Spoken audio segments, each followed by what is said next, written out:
Yo, what's up everybody? Akeem here, and in today's Fix of Entertainment news, Zack Snyder gives us an update on Rebel Moon Part 1 and 2, like when we can expect to see a lengthy director's cut of each. Plus, Kojima has some words to share about Madam Web. This and a whole lot more in today's Fix.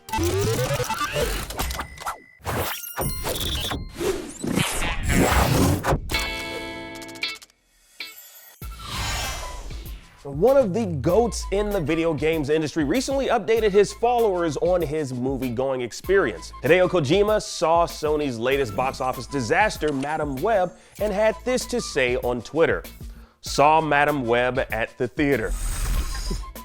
And with that, you can likely assume the famed video game maker didn't necessarily have a good time at the theater. This is kinda in typical Kojima fashion when it comes to commenting on movies that didn't necessarily resonate with him.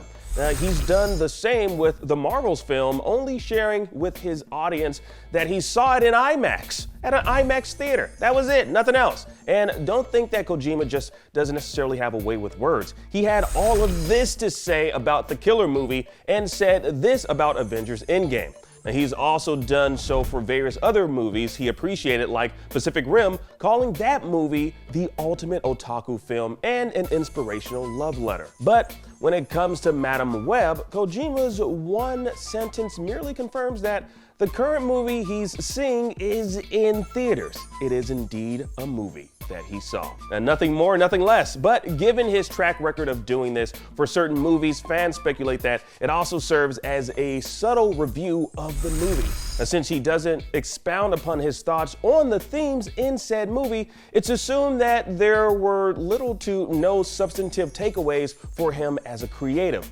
But it's kind of classy, if you think about it, not going in on a movie that you didn't necessarily like merely stating that you saw it. That's it. But when movies you did enjoy, you post twit-longers all about it. Look at that, just long sentences and prose about these movies. I don't get the man, and I'll never understand how his creative brain works, but I love how it works, and I admire him. Anyways, if you don't have anything nice to say, well, just don't say anything at all. And in this case, what Kojima didn't say speaks volumes. And honestly, Kojima doesn't necessarily need to publicly pan the film. He's got to maintain that Sony relationship for his return to the stealth action genre in Fizzant, or however you say that damn word. Anyways, he can leave all of that, the panning, to the critics and even the stars of the film, who had this to say. Seen me in Anyone But You or Euphoria. You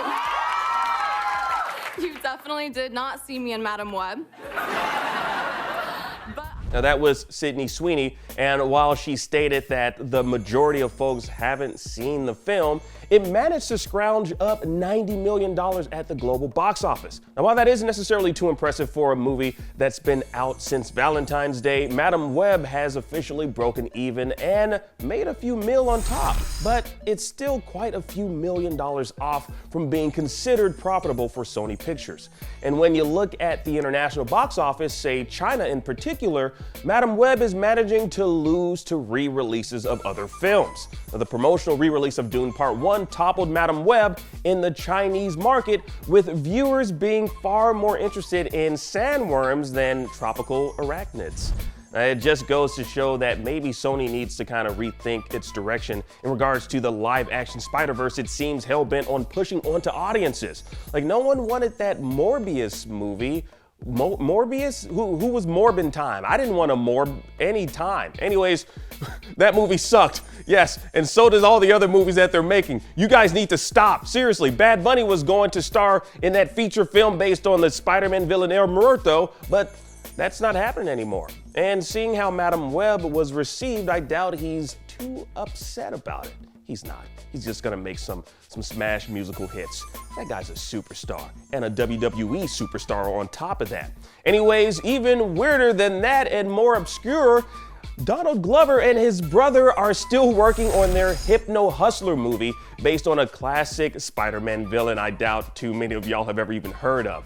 Although that one hasn't necessarily received an update in regards to whether or not it's still being developed, so who's to say if Sony might rethink its direction moving forward?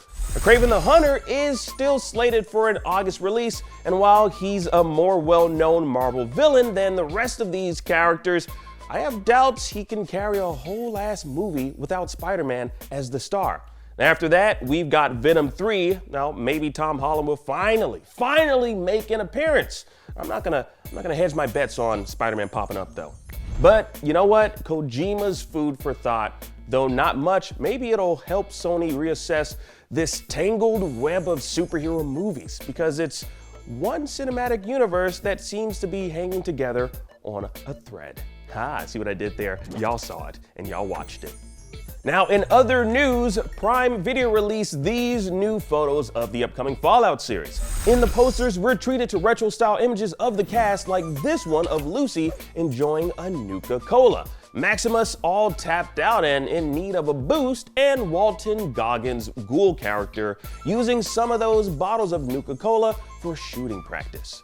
Now, Nuka-Cola is something many fans of the Fallout video game series are familiar with, as it's an in-game consumable. And prior to this series, the best live-action Fallout adaptation we'd gotten was the Nuka Break web series. It's pretty awesome. And we'll definitely see more creative promotions as we get closer to Fallout's release on April 12th. I don't know, maybe an official soft drink tie-in. That'd be pretty rad. Now, rad, just to let y'all know, rad as in the rads per sec you get from drinking irradiated soda in the game. Like, I know I don't necessarily always say rad unless I'm talking about the Teenage Mutant Ninja Turtles, but it makes sense in this instance. Yeah. And finally, we're getting a massive amount of Rebel Moon coming to Netflix, whether you like it or not. And I know a lot of y'all didn't like it. Anyway, speaking to iMinuteman on their YouTube channel, director Zack Snyder had this to say on how much longer the Snyder Cut will be. Exactly. I think it's interesting because you'll get to see, they're each about an hour longer than the original, other than the PG-13, whatever. So they're both. So it'd be nice to see the 6 hours together. You could take a break, of course, but I think it'll be. I'm interested for people to see it that way because I think it's so. And it's very. It's very adult, it's very R-rated, so it'll be interesting. So the director's cut of both parts of Rebel Moon will be a collective 6 hours and rated R, structured and built in a way for viewers to watch together, taking breaks where needed.